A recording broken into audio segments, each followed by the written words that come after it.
जो संपूर्ण जगत का कल्याण करने वाले हैं। शिव जो संपूर्ण जगत को ऊर्जा देने वाले हैं। शिव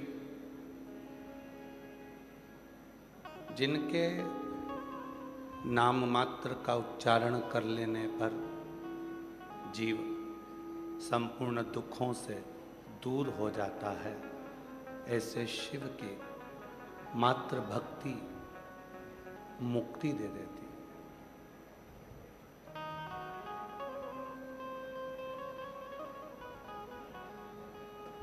ये जो दुनिया के लोग कहते हैं कि हम भगवान शिव के भक्त हैं, कई लोग कहते हैं हम भगवान शंकर के उपासक हैं,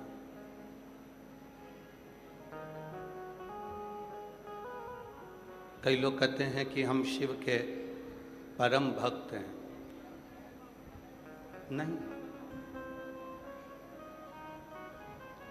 शिव के परम भक्त होना मतलब मौन होना, चुप होना।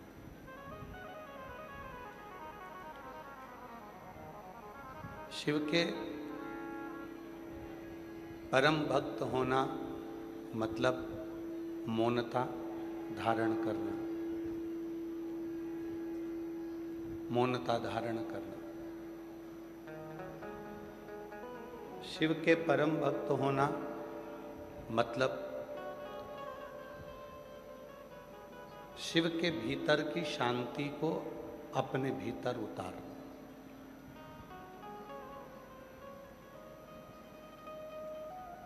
हम केवल चंदन लगा लें, रुद्राक्ष की माला पहन लें,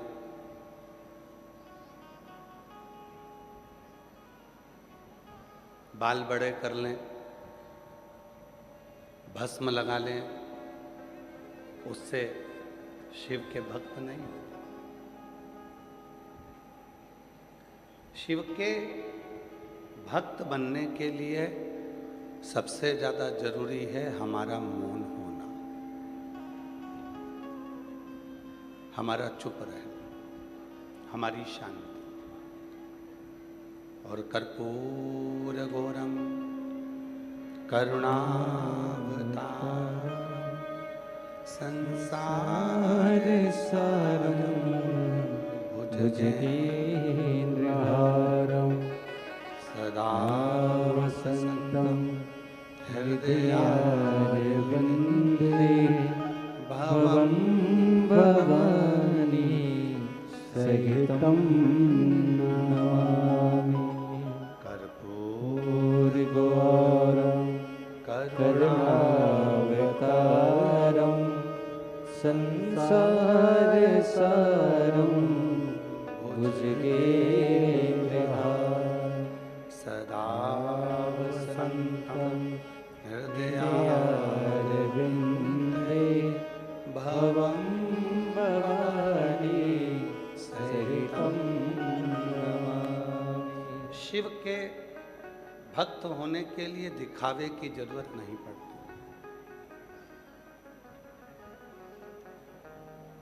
शिव उपासक होने के लिए दिखावे की जरूरत नहीं पड़ती।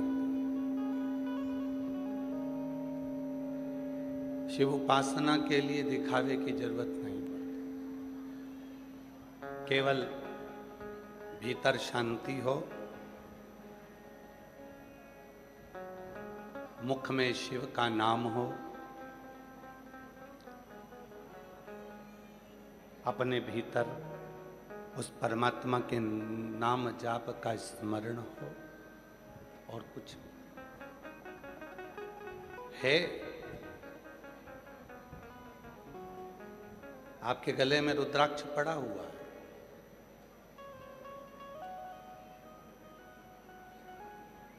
मुझे विश्वास है कि जितने भी मेरी भटिंडा की जीजियां बैठी हुई हैं, जितने मेरे जीजा बैठे हुए हैं, जितने मेरे भटिंडा की जीजा बैठे हुए हैं, जितनी बेटियां बैठी हैं, जितने बेटा बैठे हैं, जितने मेरे बुजुर्ग माँ बाप बैठे हैं, मुझे उम्मीद है कि आप अपने गले का रुद्राक्ष निकाल निकाल कर किसी को दिखाते थोड़ी ना होगे कि मैं रुद्राक्ष पहनी। दिखाते हो क्या? आप दिखाते हो किसी को? बीच के पंडाल वालों किसी को दिखाते हो? तिजोरी में रखा हुआ धन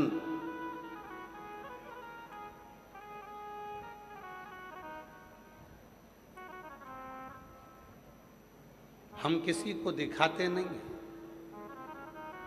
घर में बना हुआ भोजन हम किसी को दिखाते नहीं हैं। घर में रहने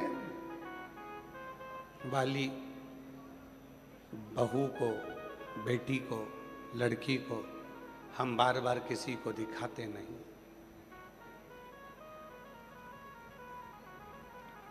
उसी तरह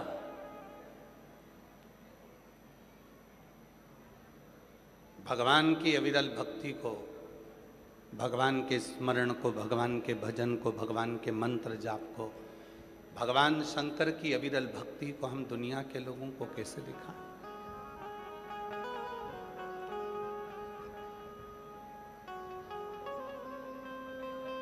ये दिखाने का विषय नहीं है। पीछे क्या रहेगा? ये दिखाने का विषय नहीं है। ये भजन का विषय, स्मरण का विषय, मंत्र जाप का विषय है, नाम जाप का विषय। जिस दिन तुम अपनी भक्ति को दिखाना प्रारंभ कर दोगे, उस दिन शंकर तुमसे बहुत दूर हो जाएगा, शिव आपसे बहुत दूर हो जाएगा। शिव महापुराण की कथा में आप कई सालों से कथा को श्रवण कर रहे हैं। हमें भी शिव की कृपा से कथा करते करते 30 साल के ऊपर हो गया। पर पूरी शिव महापुराण की कथा में पीछे का कोई साउंड का तार टूटा हुआ है, जुड़ रहा है, 2 मिनट में जुड़ जाएगा, चालू हो जाएगा। पूरे 30 वर्ष की कथा में कहीं पर भी आपको शिव महापुराण के भीतर कोई भक्ति का दिखावा सामने नहीं आए। अगर आएगा तो केवल मेरा भोलेनाथ ही सामने आएगा और उसका भजन ही सामने आएगा।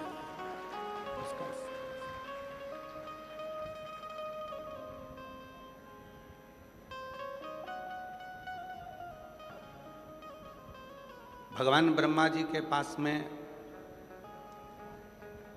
असुरों की बात जाती है, भगवान विष्णु के पास में असुरों की बात जाती है, इंद्रदेव के पास में असुरों की बात जाती है, गरुण वरुण के पास में असुरों की बात जाती है। पर केवल एक देव अधिदेव महादेव ऐसे हैं जिनके कैलाश पर असुरों की बात नहीं जाती। कोई बताने जाए तो शिव जी असुरों की बात को जानते। बढ़िया है रिंकू, साधुता तुमको। एक बार साउंड वाले के लिए भी जोरदार ताली बजाओ। अच्छा साउंड।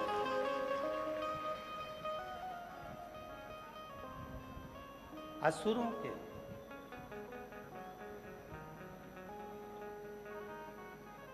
ब्रह्मा जी के पास बात गई, असुरों की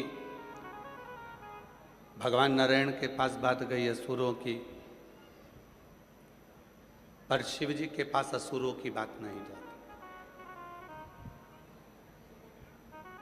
असुर ब्रह्मलोक पर आक्रमण करते हैं, असुर वैकुंठ लोक पर आक्रमण करते हैं, असुर इंद्र लोक पर आक्रमण करते हैं, पर असुर कैलाश पर आक्रमण नहीं करते। कैलाश पर जाते ही नहीं। क्यों? क्योंकि असुरों को भी मालूम है कि ब्रह्मलोक, वैकुंठ लोक, इंद्रलोक, ये सारे लोकों में असुरों का संहार किया जाएगा और उनको नरक में ले जाकर पटक दिया जाएगा।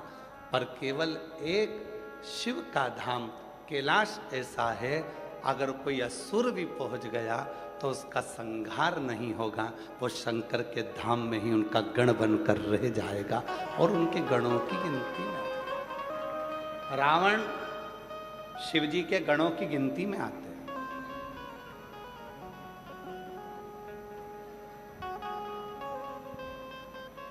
एक एक असुर, गजासुर, वो भी शिव के गणों की गिनती में आ जाता है। भस्मासुर, वो भी शिव जी के गणों की गिनती में आ जाता है। एक एक असुर जितने भी हुए, जितने भी असुर हुए, वो सब भगवान शंकर के गणों की गिनती में आ गए। गणों क्यों? क्योंकि मेरा भोले बाबा एक ऐसा भोलेनाथ, मेरे शिव ऐसे हैं, पापी से पापी जीव को भी वो तार देते हैं और अपना बनाकर अपनी शरणागति में रख लेते हैं। वो शिव है, वो शिव।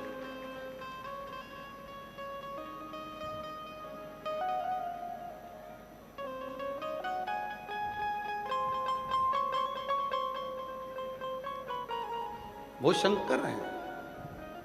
ये इसीलिए कहते हैं किस्मत वालों को मिलता है बोले तेरा दरबार। किस्मत वालों को मिलता है बोले तेरा दरबार। सच्ची सरकार तुम्हारी सच्चा दरबार। किस्मत वालों को मिलता है बोल तेरा दरबार। किस्मत वालों को मिलता है बोल तेरा दरबार। ये आपकी किस्मत है, भाग्यशाली हो। और मैं सबसे ज्यादा भाग्यशाली तो भटिंडा वासियों को जानता हूं कि आपके बराबर कोई किस्मत वाला नहीं है। लोग एक कथा के लिए तरसते हैं, आपके यहाँ तीसरी बार कथा हो रही है।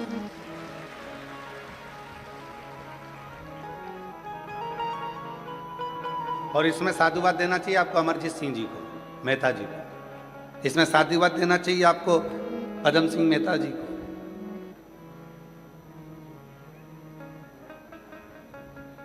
अमरजीत सिंह जी को, पदमजीत सिंह जी को और मेहता परिवार को साधुवाद देना चाहिए।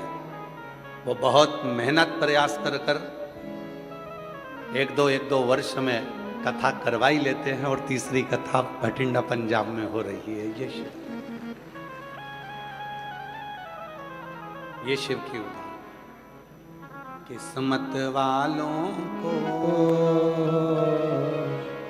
मिलता है बोल तेरा दरबार। किस्मत वालों को मिलता है बोल तेरा दरबार। जो भी गया है शिव जी के दरबार, पाया उसने है शिव जी का प्यार। एक झलक जिसको भी मिल जाए, महक उठे मन बगिया खिल जाए। खाली झोली जो लाए, खाली झोली जो लाए, भरता है भंडार। किस्मत वालों को मिलता है भोले तेरा दरबार। किस्मत वालों को मिलता है भोले तेरा दरबार। ये किस्मत। ब्रह्मलोक में असुर जाएंगे वैकुंठ लोक में असुर जाएंगे, इंद्रलोक में असुर जाएंगे, आक्रमण भी करेंगे, पर कैलाश धाम पर, शिव धाम पर कोई असुर नहीं जाएगा और ना आक्रमण करेगा। पूरी कथा उठाइए, स्कंद पुराण उठाकर देखिए, पद्म पुराण उठाकर देखिए, अग्नि पुराण उठाकर देखिए, शिव पुराण उठाकर देखिए, एक एक पुराण का अध्ययन कर कर देखिए। सारी पुराणों में मिलेगा कि वैकुंठ पर आक्रमण हुआ, इंद्रलोक पर आक्रमण हुआ, ब्रह्मलोक पर आक्रमण हुआ, पर कहीं पर आपको नहीं मिलेगा कि कैलाश लोक पर आक्रमण हुआ। क्यों? क्योंकि जो कैलाश पर आक्रमण करने के लिए जाता है वो शिवजी के साथ युद्ध नहीं लड़ता, बल्कि शिव का ही हो जाता है, शंकर का ही हो जाता है, तो युद्ध ही नहीं लड़ता। वहां युद्ध का काम क्या है?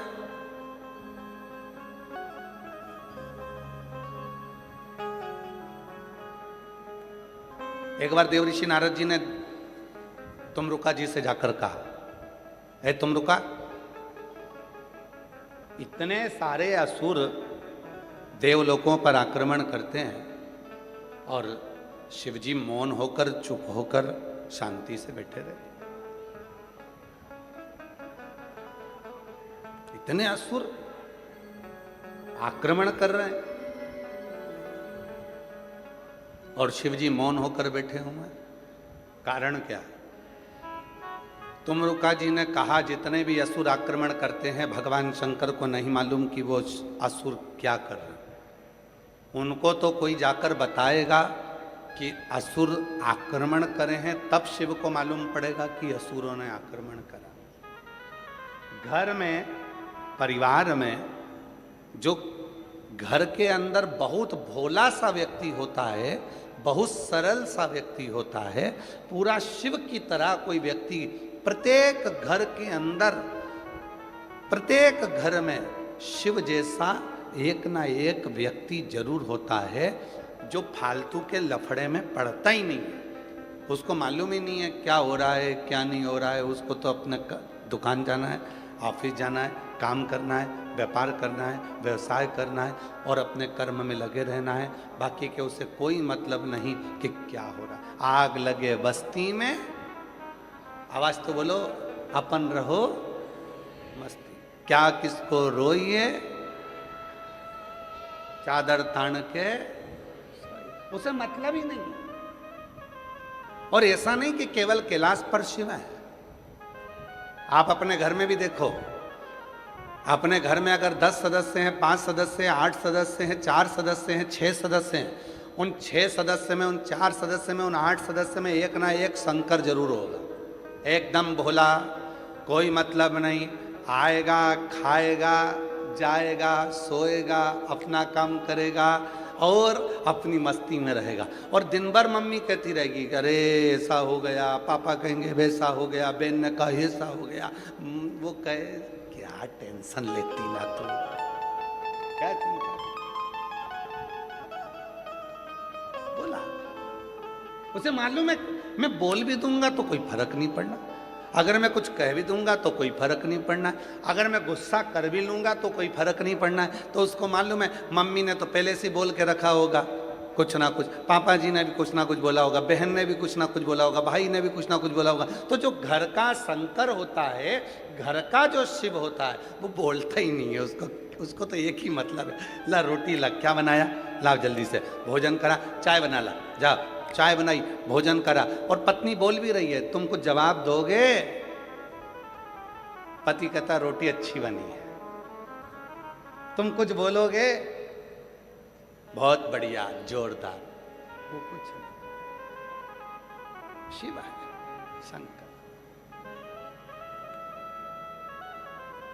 उसे कोई मतलब,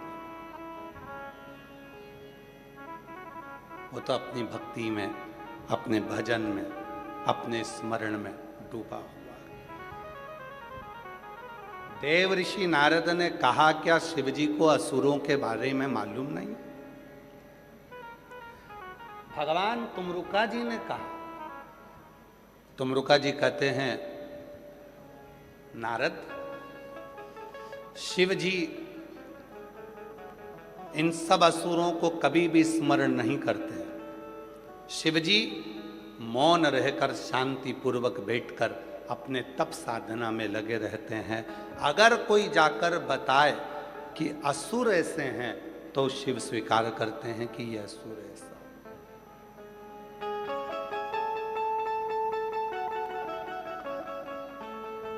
असुर ऐसा।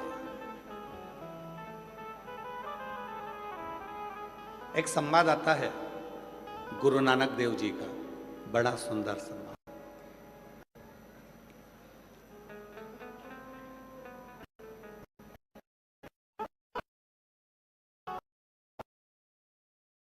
चौदह है गुरु नानक देव जी की।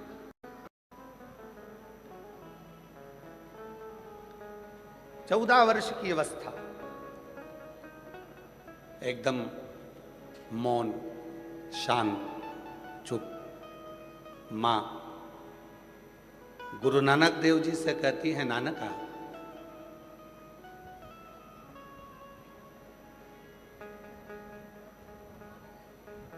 मैंने तुझको 13 किलो अनाज लाने के लिए भेजा था, चावल लाने के लिए भेजा था, तू लेकर आया क्या? गुरु नानक देव जी की 14 वर्ष की अवस्था है और नानक जी आकर चुप खड़े हो गए। मां ने पूछा, नानका हुआ क्या तुझे? तुम मौन क्यों है? गुरु नानक देव जी ने कहा, मां मैं गया था दुकान पर सामान लेने के लिए, पर वहां जैसे ही मैंने कहा कि मुझे 13 किलो चावल दे दो, वो 13 शब्द जो निकला मां, उसके बाद समझ में आ गया ये संसार सागर में कुछ भी मेरा नहीं है, सब तेरा है, उस रब का है। मेरा तो कुछ भी संसार सागर में, मेरा कुछ भी नहीं। इस संसार सागर में मेरा कुछ नहीं, सब तेरा। वैभव है तेरा है, धन है तेरा है, सब तेरा।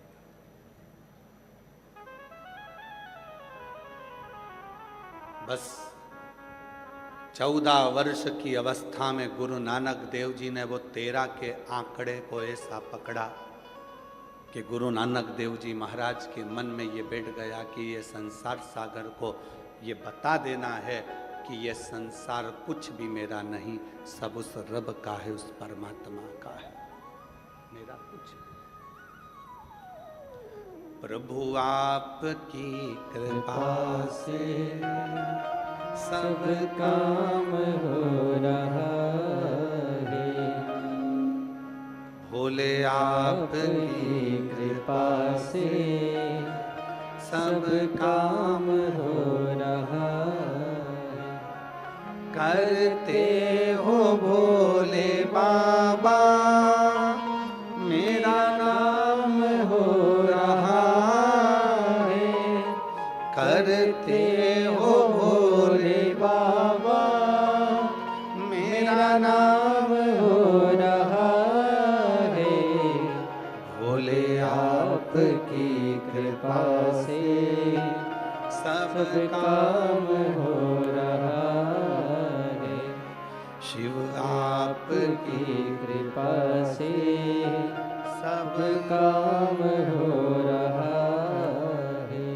गुरु नानक देव जी ने वो 13 के आंकड़े को जो पकड़ा, उस दिन से आज तक केवल नानक का नहीं, गुरु नानक हो गए। समझ गए।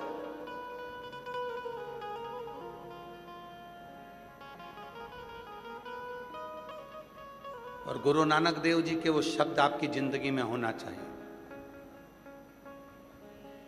गुरु नानक देव जी की वो वाणी आपके हृदय में होना चाहिए।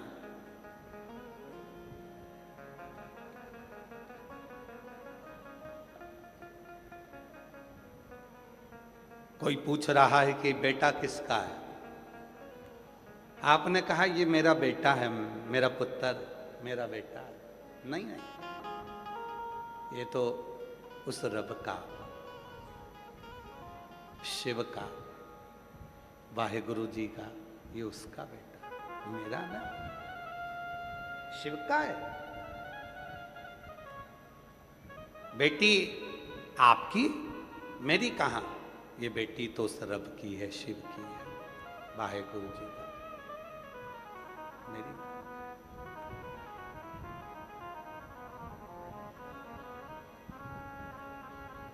ये धन, ये दौलत, ये संपदा, ये वैभव, ये कुर्सी, ये पद, ये प्रतिष्ठा, सब मेरा कुछ भी नहीं है, सब उसी का है।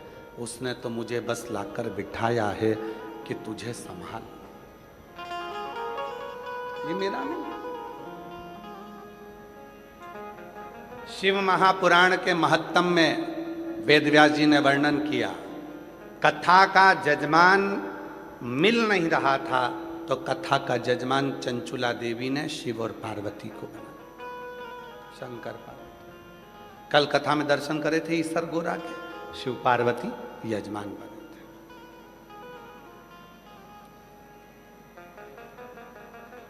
कथा बांचने वाला कोई नहीं मिल रहा था।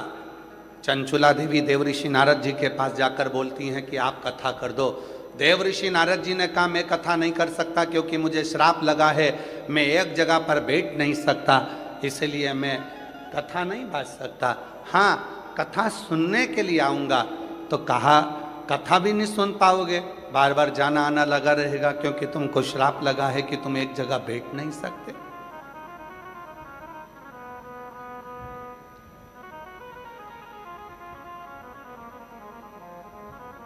तो कथा कौन बांचेगा? तब देव ऋषि नारद जी अपने मित्र के पास में ले गए और तुमरुका जी से विनय करा कि आप कथा बांचो। तुमरुका जी कहते हैं मेरे बस की बात नहीं है शिव पुराण की कथा कहना, स्वयं महादेव बांचेगा। इसलिए तुमरुका जी का नाम तुमरुकेश्वर महादेव हो गया। तुमरुका जी शिव का एक आनंद भाव लेकर कथा के रस तत्व को बांचना प्रारंभ कर। जजमान कौन बना? शिव पार्वती। कथा कौन बांच रहा है? शंकर जी। कथा कौन सुन रहा है? शिव जी। अब कथा करवा कौन रहा है? तो कथा करवाने के लिए चंचुला देवी से पूछा गया क्या तुम कथा करवा सकती हो? चंचुला देवी कहती है मेरी सामर्थ्यता नहीं कि मैं शिव पुराण की कथा को करवा सकूं। इस कथा को तो स्वयं महादेव और पार्वती ही करवा सकते हैं, इसलिए कथा करवाने वाला भी महादेव और पार्वती।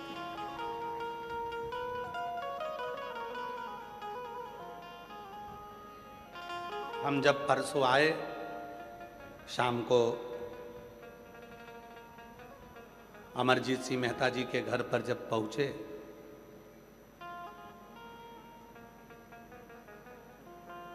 बड़ा भाव है इनका, बड़ा बहुत भाव।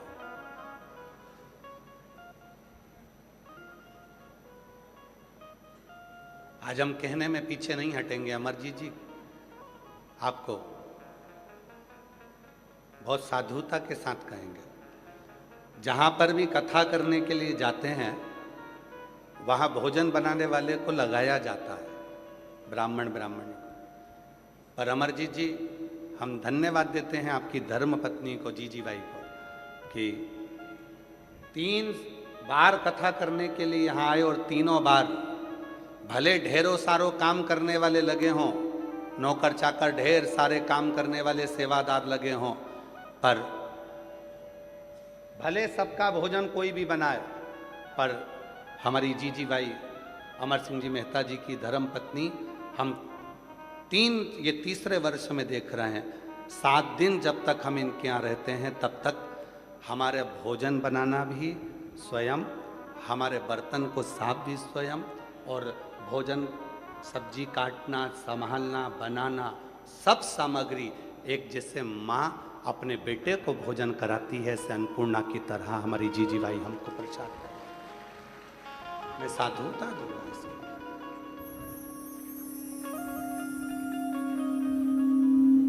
एक स्नेह, एक प्रेम।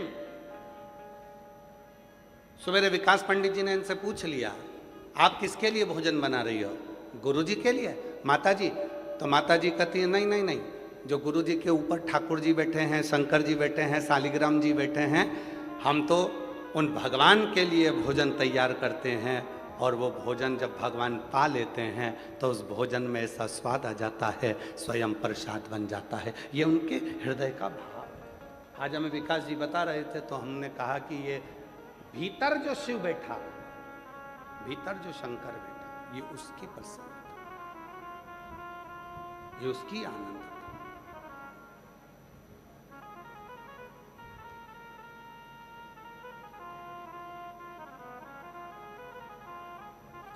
दिखावा नहीं है, ये प्रेम है। और शिव को क्या चाहिए? कल कथा में कहा था 8 घंटे 24 घंटे 10 घंटे बैठकर आप भगवान का नाम जाप करिए। भगवान से आप ये आशा मत रखना कि भगवान तुम्हें मिल जाए। 8 घंटे बैठकर भी अगर आप भजन करोगे, 10 घंटे तक बैठकर अभिषेक कर रहे हो, लाओ गन्ने का रस लाओ, लाओ मैंगो का रस लाओ, लाओ ये लाओ, लाओ वो लाओ, सारी दुनिया की सामग्री लाकर तुमने शंकर जी को सारा रस चढ़ा दिया, सारा दूध चढ़ा दिया, दही चढ़ा दिया, ढेरों सामग्री तुमने शिव जी को चढ़ा दी। भूखे भी रहे, प्यासे भी रहे और खूब 24 घंटा तुम शंकर जी पे सेवा भी करते रहे। और तुम सोचो कि शिव जी मुझ पर कृपा कर दें। शंकर कहते हैं कि मैं दिखावे से परे हूँ, तू कुछ मत दे, केवल एक बार मौन होकर, शांत होकर, हृदय से मुझे पुकार कर देख, श्री शिवाय नमस्तुभ्यम बोल कर देख, ओम नमः शिवाय बोल कर देख। जब तेरे हृदय की वाणी मुझ तक पहुंचेगी, तुझे कुछ नहीं देना पड़ेगा, मैं खुद तेरे पास आकर खड़ा हो जाऊंगा। स्वयं कोई वस्तु की चाह शिव को नहीं है। एक पत्र आया है, अच्छा है।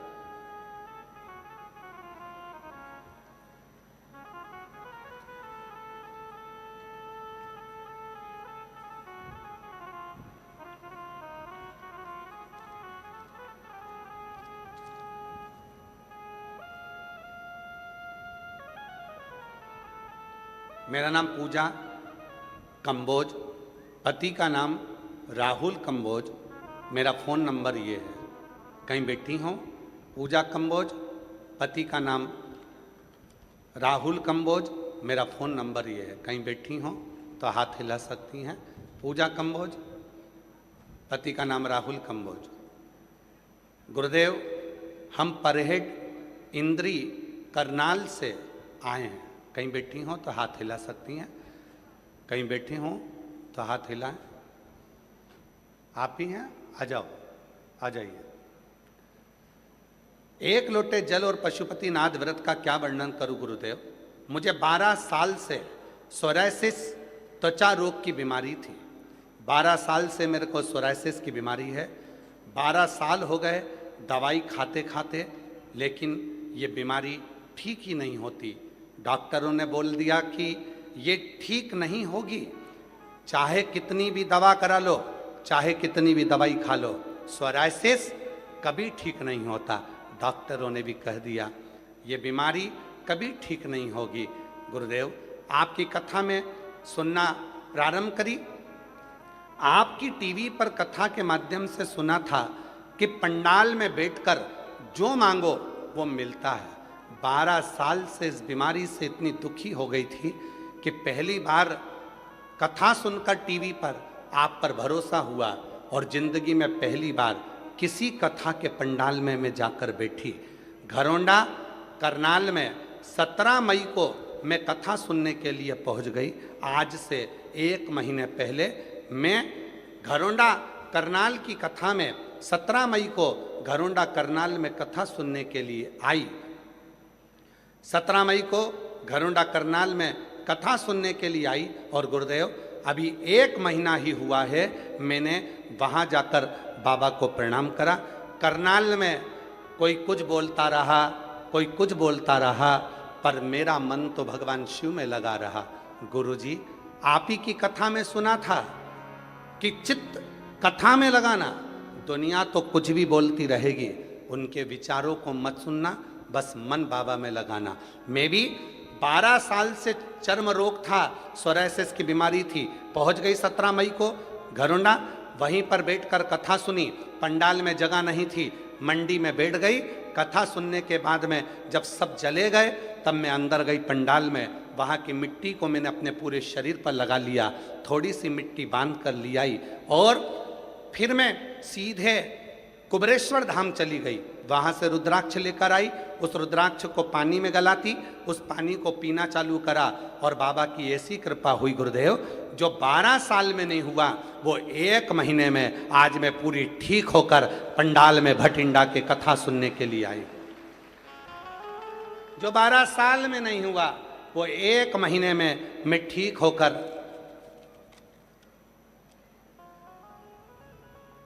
बाबा के मंदिर में जल चढ़ाती, लाकर पीती। आज बाबा की कृपा से 1 महीने के अंदर मेरे बाबा ने मेरी सोराइसिस की बीमारी को मिटा दिया। मैं बाबा को यहाँ प्रणाम करने आई हूँ। एक लाइन बड़ी सुंदर लिखी है, आप भी गुनगुना। जो दिल से मांगोगे वो दिल से दे देगा, मेरा भोला भंडारी है, खाली झोली भर देगा, मेरा भोला भंडारी है, खाली झोली भर देगा। अब उस बहन ने एक लाइन अपनी मर्जी से लिखी है, वो भी पढ़ो जरा। काट दिया रोग काशी वाले ने, कर दिया निरोग डमरू वाले ने। ये उसके मन की लाइन है। हम लोग इस लाइन को नहीं गुनगुनाते, हम तो एक लाइन गुनगुनाते, लुटा दिया भंडार काश। पर उस बहन ने अपनी तरफ से जो लाइन लिखी है वो देखिए। काट दिया रोग काशी वाले ने, कर दिया निरोग काशी वाले ने। आज मैं स्वस्थ हो। एक पत्र और बड़ा सुंदर लिखा एक बहन ने, जिसका लड़का 10 साल का हो गया, बोलता नहीं है। उसको एक बीमारी है, जिस बीमारी का नाम उसने लिखा है इसमें, ऑटिज्म। लड़के का फोटो देखिए पहले लड़के का फोटो देखो। 10 साल का ये बेटा है। गुरुजी कोटि कोटि नमन। मेरा नाम तारा देवी, नालागढ़ जिला सोलन हिमाचल प्रदेश की निवासी हूँ। कहीं बैठी हो, हाथ हिला सकते हैं, आप ही हैं, आ जाओ एक बेलपत्र ले जाना। गुरुजी मेरा नाम तारा देवी, नालागढ़ जिला सोलन हिमाचल प्रदेश की निवासी हूँ गुरुजी। मेरा पोता अक्षित शर्मा, आयु 10 साल है गुरुजी। वो बोलता नहीं था, डॉक्टरों को बहुत दिखाया पर वो ठीक नहीं हुआ। डॉक्टरों ने से ऑटिज्म नाम की बीमारी बताई। हम सारा परिवार बहुत दुखी हुए। 2020 से उसको किसी ना किसी हॉस्पिटल में दिखाते दिखाते थक गए, तब कोई असर नहीं दिखा। आखिरी में डॉक्टर ने कह दिया इस बीमारी के बच्चे बोल नहीं पाते, ऑटिज्म नाम की बीमारी से वो ग्रसित है। तब हमने आज छोड़ दी। 2020 में किसी ने मुझे आपकी कथा के बारे में बताया। मैंने आपकी कथा आस्था चैनल पर सुनी। मुझे कथा सुनने के बाद आपकी कथा पर विश्वास होने लगा। मैंने सोचा भोले बाबा की कृपा से इतने बच्चे ठीक होते हैं, मेरा पोता भी एक दिन जरूर ठीक होगा। गुरुजी मैं सीहोर 2 बार गई और वहाँ पर आकर कंकर शंकर की पूजा और रुद्राक्ष लेकर आ गई।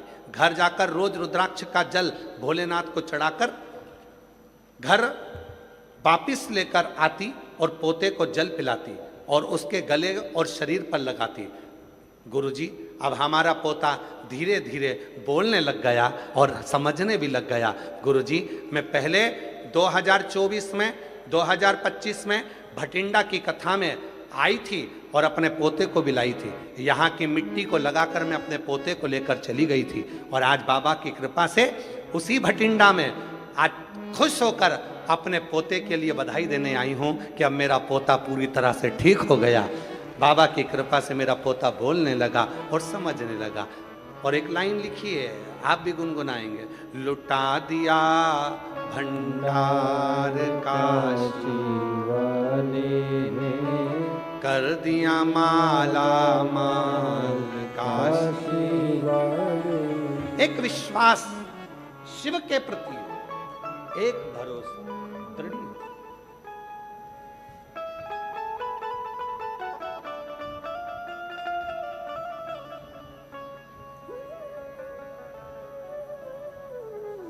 हमारे यहाँ 2 डॉक्टर हैं, एक डॉक्टर ही डॉक्टर है और एक शिव भी डॉक्टर है। हमारे यहाँ डॉक्टर को शिव कहते हैं,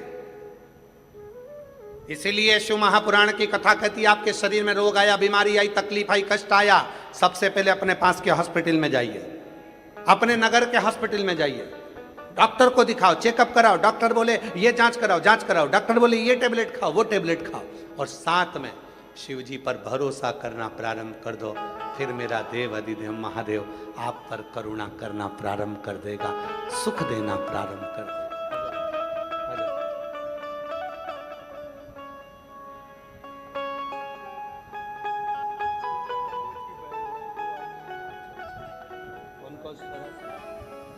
आपकी बहन है पूजा कम्बोज, आज आई नहीं है, उनकी बहन है और सोराइसिस की बीमारी से पूर्ण तरह से ठीक हो गई।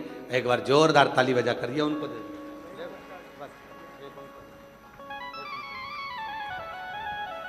जो जैसी भावना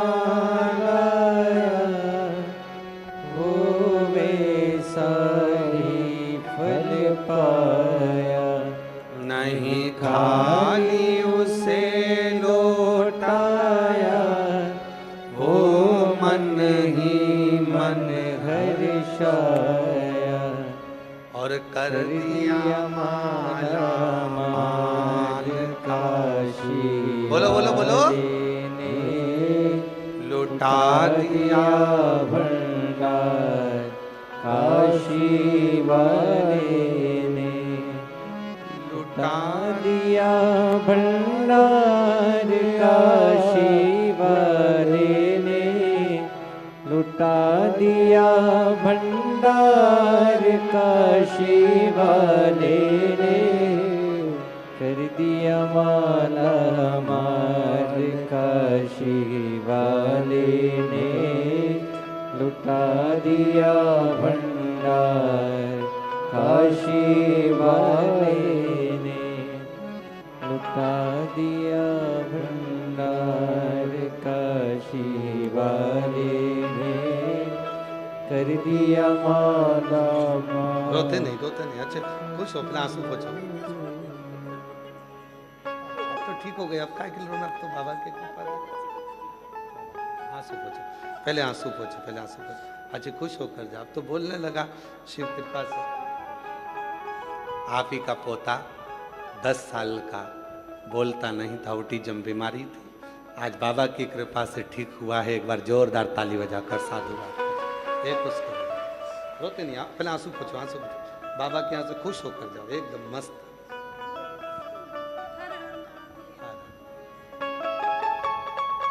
शिव तत्व शंकर की कृपा।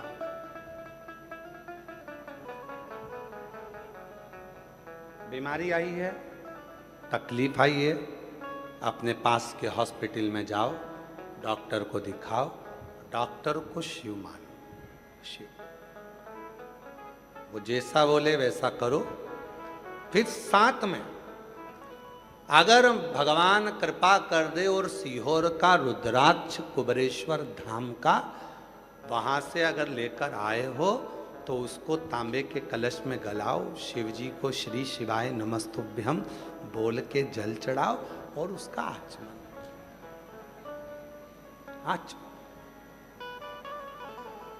पियो।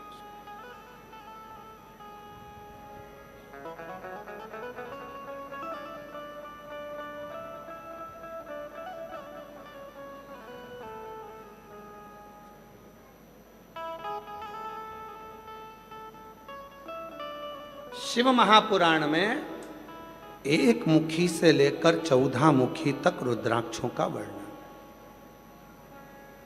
और स्कंद पुराण में 1 मुखी से लेकर 21 मुखी तक रुद्राक्षों का वर्णन। कौन सा रुद्राक्ष क्या फल देता है, कितना असर करेगा कौन सी चीज पर, एक एक चीज का महत्व शिव पुराण के अंतर्गत आता है। एक एक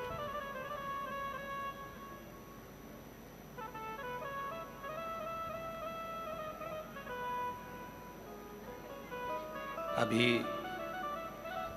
इस कथा के बाद में ये कथा जो चल रही है, ये 24 तारीख को विराम होगी। 7 दिन की कथा 18 तारीख से प्रारंभ हुई है, 24 जून को विराम होगी।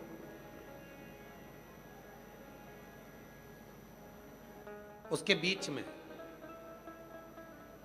अभी इसके बाद तो एक अनुष्ठान है बाबा का, इसलिए कथा को थोड़ा सा पीछे की ओर लिया, कुबरेश्वर धाम का ही। तो उस अनुष्ठान में हम रहेंगे, तो बीच में छुट्टी ली है थोड़ा, और उसके बाद में कथा हम प्रयास करेंगे कि ऑनलाइन उसमें आपको 1 मुखी से लेकर 14 मुखी और 1 मुखी से लेकर 21 मुखी कौन सा रुद्राक्ष किस स्थान पर रख दिया जाए कि उसकी वहां पर ऊर्जा इतनी तीव्र रहे कि व्यक्ति के जीवन के सारे दुखों का नाश होना प्रारंभ हो जाए। प्रयास करेंगे कि उस कथा को जनमानस तक भेजा जाए, उस कथा को बात।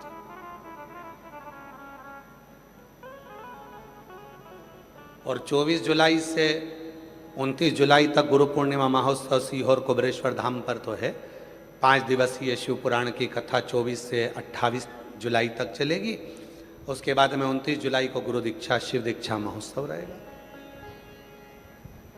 फिर 30 तारीख से श्रावण चालू हो जाएगा, बाबा की कावड़ प्रारंभ हो जाएंगी। 1 महीने का कुबरेश्वर धाम का कावड़ मेला प्रारंभ हो जाएगा। लोग जल भर कर लाएंगे, बाबा को चढ़ाएंगे।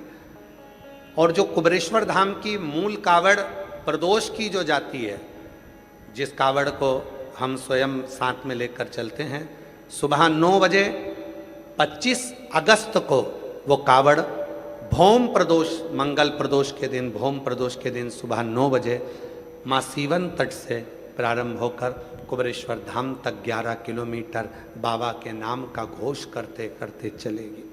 तो अब की बार 2026 की जो कावड़ है, भौम प्रदोष के दिन 25 अगस्त के दिन, प्रदोष के दिन सुबह 9 बजे सीवन माँ के तट से चालू होकर सीधे कुबरेश्वर धाम 11 किलोमीटर पैदल पैदल चले। तो जो कावड़ में आने वाले हैं वो लोग भी आएंगे, और साथ में जो 1 महीने की कावड़ भरने वाले हैं, जब आपका मन करे तब अपने धाम जाकर बाबा को जल चढ़ा सकते हैं। शिव तत्व, शिव की प्राप्ति का केंद्र बिंदु है आपका एक विश्वास, एक भरोसा।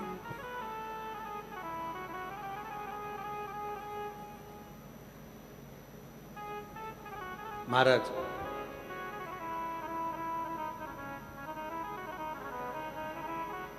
दुनिया के जितने मंत्र हैं,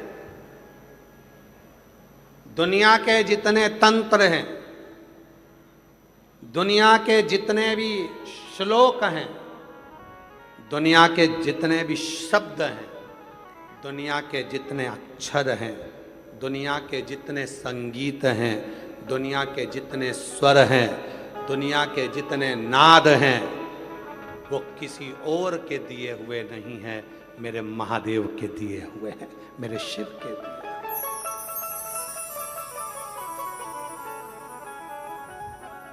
शंकर के दिए।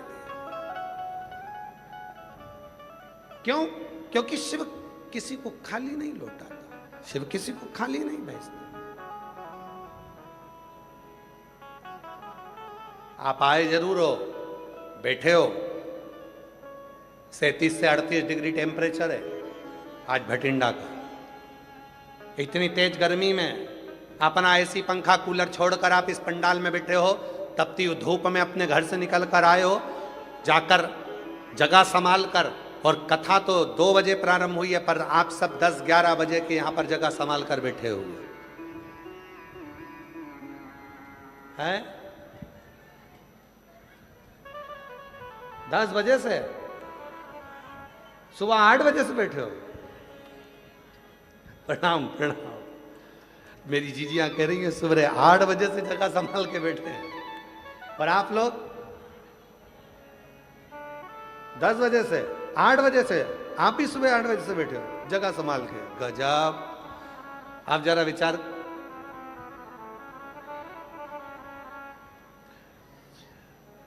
अब जरा विचार करिए, सवेरे 8 बजे से जगह संभाल कर बैठना और कथा का इंतजार करना। लोग कहते हैं साधु बड़े, संत बड़े, सन्यासी बड़े, हम कहते हैं हमारे शिव भक्त बड़े, जो बैठकर भगवान की साधना में इतने इतने घंटों तक भगवान के लिए इंतजार करते हैं। और फिर बाबा क्यों ना दे। और फिर निवेदन, किस्मत वालों को मिलता है बाबा तेरा दरबार, किस्मत वालों को मिलता है भोले तेरा दरबार। सच्ची सरकार तुम्हारी, सच्चा तेरा दरबार, किस्मत वालों को मिलता है भोले तेरा दरबार, किस्मत वालों को मिलता है भोले तेरा दरबार। शिव को, भगवान ओगड़दानी, त्रिकालदर्शी, कैलाशी, अविनाशी को असुरों से कोई बैर नहीं है। कोई जाकर बताएगा तो उनको मालूम पड़ेगा कि कोई असुर है।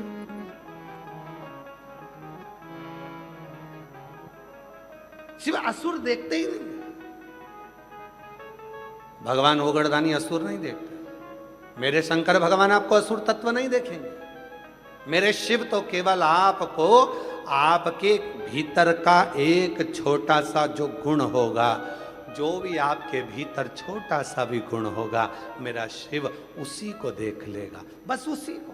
आपने जिंदगी भर झूठ बोला, प्रपंच करा, छल करा, बेईमानी करी, कपट करा, और आपने जिंदगी में एक बार भी किसी भूखे को भोजन, प्यासे को पानी पिलाया या किसी का भला कर दिया, मेरे शिव ने बस वही देख लिया और तुम्हारा कल्याण कर दिया। मेरा शंकर तो इतना भोला, इतना दिखता ही नहीं।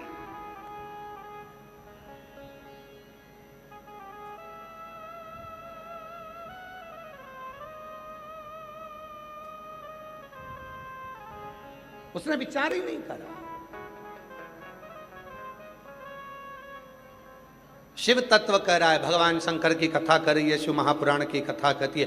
कल आपको कथा में कहा था, एक तरफ गंदगी पड़ी है, एक तरफ 500 का नोट पड़ा है, एक तरफ गंदगी पड़ी है, एक तरफ सोना पड़ा है, एक तरफ गंदगी पड़ी है, एक तरफ चांदी पड़ी है, एक तरफ गंदगी पड़ी है, एक तरफ हीरा पड़ा है। आप गंदगी से निगाह फेर लोगे, पर अगर सोने जैसी कोई चमकदार चीज दिख गई तो उसको 3 से 4 बार देखोगे, सोना ही है। 3 से 4 बार उसको देखोगे, सोना ही है, हीरा ही है, चांदी है, उसको देखोगे, बारंबार देखोगे। बस मेरे शिव भी ऐसे हैं, वो गंदगी नहीं देखते, वो अवगुण नहीं देखते। आप कैसे हो, कहाँ जा रहे हो, क्या कर रहे हो, शिव को मतलब नहीं। शंकर तो केवल कहते हैं कि अपने प्राण छूटने से पहले जो मैंने तुझे मानव देह दी है, इस मानव शरीर का सदुपयोग करना, भूखे को भोजन, प्यासे को पानी, जय बाबा बर्फानी, उसका स्मरण करना। कभी मौका मिल जाए, तुम्हारे मोहल्ले में, तुम्हारी कॉलोनी में, तुम्हारी सोसाइटी में, तुम्हारे नगर में, तुम्हारे क्षेत्र में, तुम्हारे परिवार में अगर कोई शिक्षा अध्ययन करना चाहता है, उसके पास एजुकेशन का पैसा नहीं है, उसको शिक्षा अध्ययन कराना। तुम्हारे सोसाइटी में, तुम्हारी कॉलोनी में, तुम्हारे मोहल्ले में, तुम्हारे नगर में, तुम्हारे क्षेत्र में अगर कोई बीमार है, दवाई का पैसा नहीं है, तो उसको दवाई कराना। शास्त्र कहता है अगर कोई भूखा है तो उसको भोजन कराना, और अगर कोई प्यासा है उसको पानी पिलाना, ये जीवन का एक सुख है, जीवन का।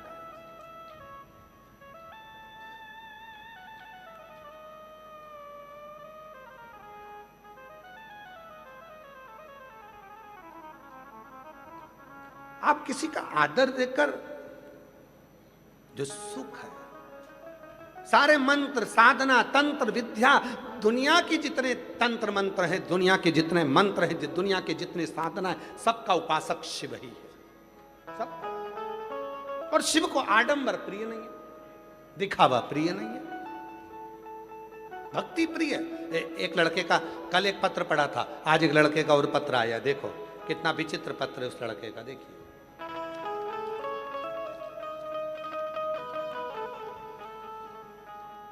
लड़के का फोटो देखो, फिर पत्र देखो। कल भी एक लड़के का पत्र पढ़ा था जिसने अपनी मम्मी से जिद कर ली थी, क्या भोलेनाथ मेरा सरकारी नौकरी लगा सकते हैं। आज एक लड़के ने दूसरी जिद पकड़ी, अब उसका पत्र देखिए, पहले फोटो देखो और फोटो देखने के बाद में अब पत्र देखिए। मैं राधा देवी, पति का नाम सुशील कुमार, गांव अमरपुरा, जालू, तहसील संगरिया, जिला हनुमानगढ़, राजस्थान की निवासी हूँ। कहीं बैठी हो तो आ सकती हैं, अगर कहीं बैठी हो तो आ सकती हैं। राधा देवी, पति का नाम सुशील कुमार, गांव अमरपुरा, जालू, तहसील संगरिया, जिला हनुमानगढ़, राजस्थान की निवासी हूँ। मेरा मोबाइल नंबर यह है, कहीं बैठी हो तो आ सकती हैं। आप ही हैं? ऐसा हाथ हिला दो एक बार, हाँ हिलाइए ऐसा, आ जाइए, बेलपत्र लेकर जाइए, जाइए। एक लोटे जल का क्या बखान करूं गुरुदेव। मेरा बेटे का नाम सुधीर है, जिसकी फोटो लगा रही हूं। 6 साल से सरकारी नौकरी की तैयारी कर रहा था। 2023 में उसकी सीआरपीएफ में जॉब लग गई। सीआरपीएफ में जॉब लग गई जो उसे पसंद नहीं आई। उसने कहा माँ मुझे ये नौकरी पसंद नहीं है सीआरपीएफ की, और उसको जॉब पसंद नहीं आई, उसने छोड़ने का मन बना लिया। तब मैंने अपने बेटे से पूछा कि तुझे कहाँ का जॉब चाहिए। सरकारी जॉब मिल गया, सीआरपीएफ में नौकरी मिल गई, अब तुझे क्या चाहिए। माँ मुझे रेलवे में नौकरी करना, और मुझे रेलवे की नौकरी चाहिए। माँ ने कहा कि बेटा जो मिल गई उसको कर लो। ना ना मुझे रेलवे की करना। बेटे ने तुरंत नौकरी का रिजाइन दे दिया। बाद में लोग बगावत पर उतर दिए, कहने लगे भगवान ने इतना अच्छा नौकरी दिया, मौका देता है, अब उसकी जॉब नहीं लगेगी, ये पक्का है, अब कभी इसकी जॉब नहीं लगने वाली। बेटे से कहा बेटा तू क्यों नौकरी छोड़ रहा है, अच्छी जॉब लग गई है, कर ले। बेटा कहता है माँ तू सीहोर वाले बाबा पर इतना भरोसा करती है, तो मैं भी तो देखूं कि सीहोर वाला बाबा क्या मेरी रेलवे में नौकरी लगा सकता है। मैंने मेरे बेटे से कहा कि तू क्यों परीक्षा लेता है सीहोर वाले बाबा की, तू तो शिवजी पर एक लोटा जल चढ़ा, अब तूने छोड़ दी नौकरी, कोई बात नहीं, वापिस तैयारी कर। और शिव पर एक लोटा जल चढ़ा। मेरा बेटा शिव मंदिर जाने लगा, लोटा भर जल चढ़ाने लगा, पढ़ाई को 4 गुना कर दिया, टीवी पर कथा भी देखता गुरुदेव। तब बेटे ने भटिंडा और सिरसा दोनों जगह आकर कथा को श्रवण करा पूर्व में, और शिव जी की ऐसी कृपा हुई, कावड़ भरकर बेटा आया, और बाबा की कृपा से 3 महीने भी नहीं हुए और बेटे का चयन रेलवे पुलिस में हो गया। अब बाबा की कृपा से रेलवे में चयन हो गया, फिर बेटे ने मेहनत कर कर वापिस एग्जाम देना प्रारंभ करा, और उसका चयन रेलवे में ही ट्रेन मैनेजर के पद पर हो गया। आज मैं आपको धन्यवाद देने के लिए, बाबा को नमन करने के लिए आई हूँ। गुरुदेव ये भटिंडा की भूमि पर हम पहले भी कथा अपने बेटे के साथ सुनकर गए, और बाबा ने हमारी झोली भरी। आज फिर भटिंडा में हम धन्यवाद देने के लिए आए हैं। बाबा आज मेरा बेटा ट्रेन मैनेजर पद पर नियुक्त तो हो गया रेलवे में। मैं शिव को नमन करने के, शिव एक विश्वास किसको करते, भरोसा किसको, दृढ़ता किसको,